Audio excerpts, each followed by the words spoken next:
La media luna se borrará y sus adeptos se sumirán en la mendicidad y en la guerra perpetua. Sus conquistadores serán heridos por el sol, pero no subirán dos veces. Les sucederá la peor de las desgracias y acabarán entre insultos a los ojos de los demás pueblos. Las coronas de los reyes, grandes y pequeños caerán. 1, 2, 3, 4, 5, 6, 7, 8 y habrá una guerra terrible entre todos los pueblos. Los océanos se enrojecerán y la tierra y el fondo de los mares se cubrirán de esqueletos, se fraccionarán los reinos, morirán naciones enteras, el hambre, la enfermedad, los crímenes desconocidos de las leyes, cuanto el mundo no habrá contemplado aún. Entonces vendrán los enemigos de Dios y del Espíritu Divino que reside en el hombre. Quienes cojan la mano de otro, perecerán también. Los olvidados, los perseguidos, se sublevarán y llamarán la atención del mundo entero. Habrá nieblas y tempestades. Las montañas peladas se cubrirán de bosques. Temblará la tierra, millones de hombres cambiarán las cadenas de la esclavitud y las humillaciones por el hambre, las enfermedades y la muerte. Los antiguos caminos se llenarán de multitudes que irán de un sitio a otro. Las ciudades mejores y más hermosas perecerán por el fuego, 1, 2, 3 y el padre luchará con el hijo, el hermano con el hermano, la madre con la hija.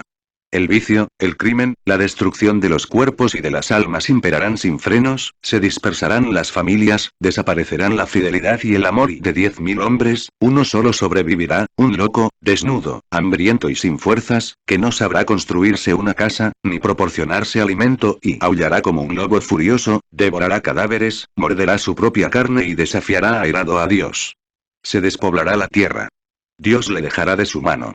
Entonces surgirá un pueblo hasta ahora desconocido que con puño fuerte arrancará las malas hierbas de la locura y del vicio, y conducirá a los que hayan permanecido fieles al espíritu del hombre a la batalla contra el mal. Fundarán una nueva vida en la tierra purificada por la muerte de las naciones. Dentro de 50 años no habrá más que 3 grandes reinos nuevos que vivirán felices durante 71 años. Enseguida vendrán 18 años de guerra y cataclismos, luego los pueblos de Agartí saldrán de sus cavernas subterráneas y aparecerán en la superficie de la tierra. Más tarde, viajando por Mongolia Oriental camino de Pekín, me pregunté frecuentemente: ¿qué sucedería si todos estos pueblos y tribus tan distintos y de tan diferentes razas y religiones comenzasen a emigrar al oeste? Ahora, en el momento de escribir estas últimas líneas, mi mirada se dirige involuntariamente a ese vasto corazón del Asia Central, teatro de mis correrías y aventuras.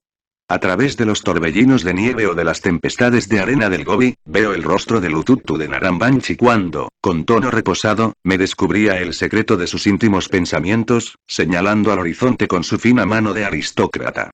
Cerca de Karakorum, a orillas del Upsanor, contemplo los inmensos campanarios multicolores, los rebaños de toda clase de ganado, las yurtas azules de los jefes. Sobre esto se alzan los estandartes de Gengis Khan, de los reyes del Tíbet, de Siam, del Afganistán y de los príncipes indios. Los signos sagrados de los pontífices lamaístas, los escudos de los janés y de los soletos y los sencillos atributos de las tribus mongolas del norte. No oigo el rumor de la agitada multitud. Los cantores no cantan los aires melancólicos de las montañas, de las llanuras y de los desiertos. Los jinetes mozos no disfrutan corriendo en sus ágiles caballos. Masas y masas de innumerables ancianos, mujeres y niños ocupan el terreno y, más allá, al norte y al oeste, hasta donde la vista puede alcanzar, el cielo se tiñe con rojeces de llama y se oye el retumbar y el crepitar del incendio y el estruendo horrísono de la batalla y la matanza que llevan a los guerreros asiáticos, entre ríos de sangre propia y de los enemigos, a la conquista de Europa. ¿Quién guía esas multitudes de ancianos sin armas? En ellas domina un orden severo, una comprensión profunda y religiosa, del fin que se proponen, la paciencia y la tenacidad. Es la nueva emigración de los pueblos, la última marcha de los mongoles. Quizá Karma ha abierto una nueva página en la historia. ¿Qué ocurrirá si el rey del mundo está con ellos? Pero este gran misterio de los misterios continúa siendo impenetrable. Om Mani Padme Hum. El himno de la perla. También el reino de los cielos es semejante a un mercader que busca buenas perlas, que habiendo hallado una perla preciosa, fue y vendió todo lo que tenía y la compró. Mt. 13. 45-46. Nos dice el gnosticismo que el himno de la perla fue cantado en prisión por el apóstol Judas Tomás, cuyo contenido nos evoca además, en cierto sentido, aquella parábola del hijo pródigo del Evangelio de Lucas, 15. 11:32, en donde también lejos del reino de su padre, se ha perdido para después ser recobrado. Un hombre tenía 2 hijos. De los cuales el más mozo dijo a su padre: Padre, dame la parte de la herencia que me toca. Y el padre repartió entre los 2 la hacienda. No se pasaron muchos días que aquel hijo más mozo, recogidas todas sus cosas, se marchó a un país muy remoto, y allí malbarató todo su caudal, viviendo disolutamente. Regreso del hijo pródigo, con la notable diferencia que en este himno es abiertamente intencional que el hijo es enviado por su padre para que descendiendo a tierras extranjeras y apoderándose de una perla única que se encuentra en el fondo del mar, en la morada de la serpiente que hace espuma, triunfe sobre esta, para poder regresar y ataviarse de nuevo con el vestido resplandeciente como promesa del padre que le hará su heredero. Y también, el himno de la perla, nos recuerda aquello de que, en el cielo hay más fiesta por un pecador convertido, que por 99 justos que no tienen necesidad de penitencia, porque es el Padre, el buen pastor, quien habiendo perdido una oveja entre 100, deja a las 99 para ocuparse de esta. En cuanto a la atesorada perla diremos que ciertamente es el tesoro precioso de la doctrina de Jesús, la revelación gnóstica del Salvador. Sabemos que una perla es una formación nacarada que se produce en el interior de los moluscos a través de un gran sufrimiento, del cual saben muy bien los que se dedican a su estudio y cultivo. De allí su gran símil con el alma cristalizada. Recibir con agrado las impresiones desagradables de los demás es uno de esos modos de empezar a conquistar nuestra perla, una de las formas de cristalización del alma, a la par del trabajo alquimista sexual que se debe también seguir, para con paciencia llegar a poseer el alma. El alma no es la esencia, esta última es el material psíquico con el que podemos fabricar alma, la esencia es solo su embrión.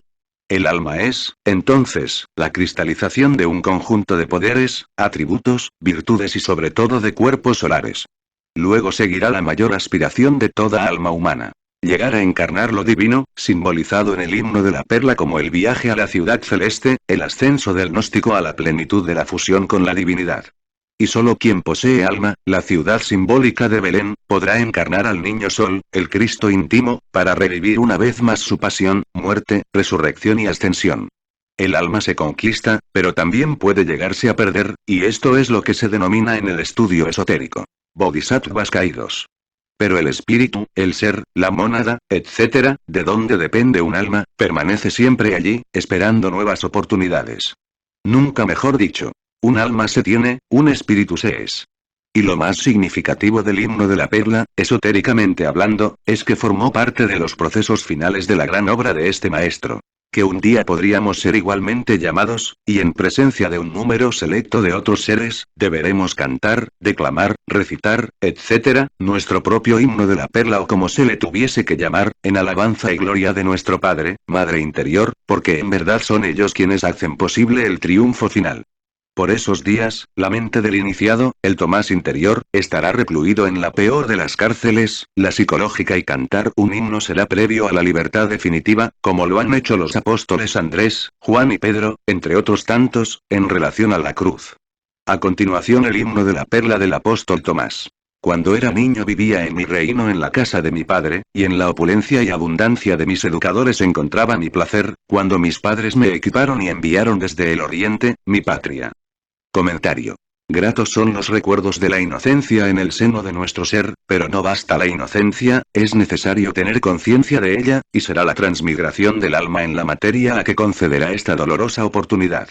De las riquezas de nuestro tesoro me prepararon un hato pequeño, pero valioso y liviano para que yo mismo lo transportara. Oro de la casa de los dioses, plata de los grandes tesoros, rubíes de la India, ágatas del reino de Kusan. Comentario. A fin de fabricar oro y plata espiritual es necesario tener una pequeña cantidad de oro y de plata. Lo mismo que los rubíes. Rubí. Del latín rubeus, rojo.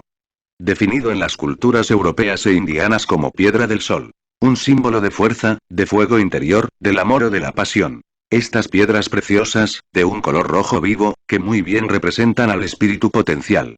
Y las ágatas, que son una muy amplia variedad del cuarzo, consideradas como piedras protectoras y portadoras de fortuna, donde el espíritu se encierra en sus bellas y diferentes formas materiales. Me ciñeron un diamante que puede tallar el hierro. Comentario.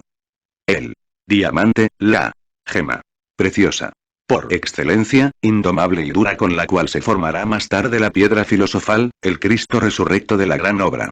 El nombre de diamante deriva del griego adamas, invencible. Esta piedra preciosa se asocia a la imagen de Venus, por lo que se dice libera de las influencias demoníacas, lo que la convierte en símbolo de fuerza, valor e invulnerabilidad.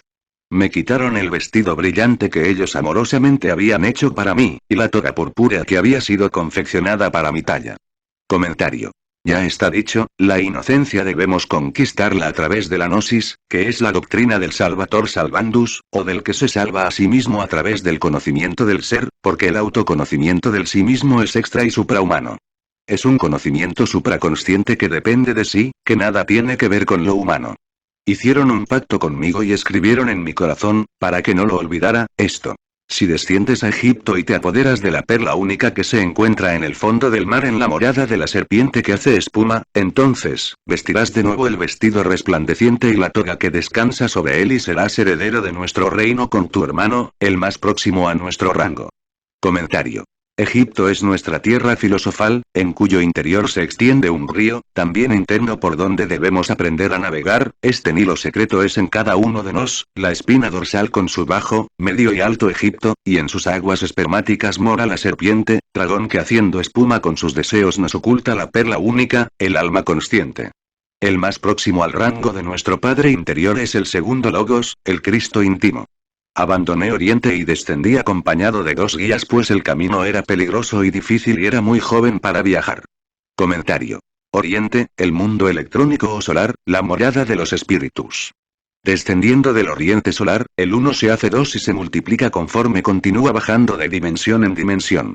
Entonces el misterio último y primero, el Padre, se convierte en el misterio 24 que son las partes del ser, para que luego pueda una alma extraviada o una esencia primigenia transitar el peligroso camino de las leyes mecánicas. Atravesé la región de Mesena, el lugar de cita de los mercaderes de Oriente, y alcancé la tierra de Babel y penetré en el recinto de Sarbug.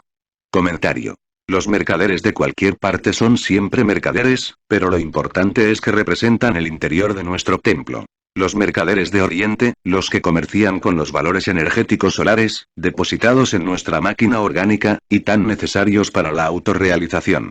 La tierra de Babel, la de los babilonios, que sí en un tiempo fue una de las más gloriosas por la sabiduría caldea, después en ella nacería la confusión de lenguas, pues el hombre apartándose de su ser, quiso conquistar lo exterior sin su ayuda y así dio paso a la confusión del entendimiento, en la que aún seguimos.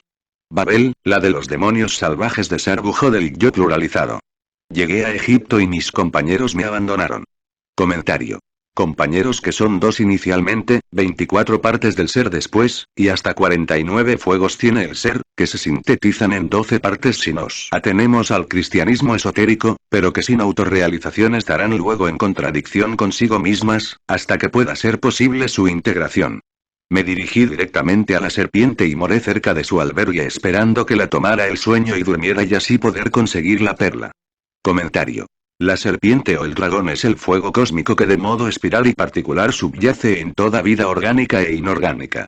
Fuego que palpita en el núcleo de cada átomo y de cada sol, y que íntimamente en nosotros se asocia a la potencia sexual, a la energía mental y a los fuegos íntimos del corazón tranquilo, pero precipitándose hacia abajo por causa del deseo, es el fuego que hipnotiza a la conciencia, y en cambio ascendiendo es el que la despierta y la ilumina.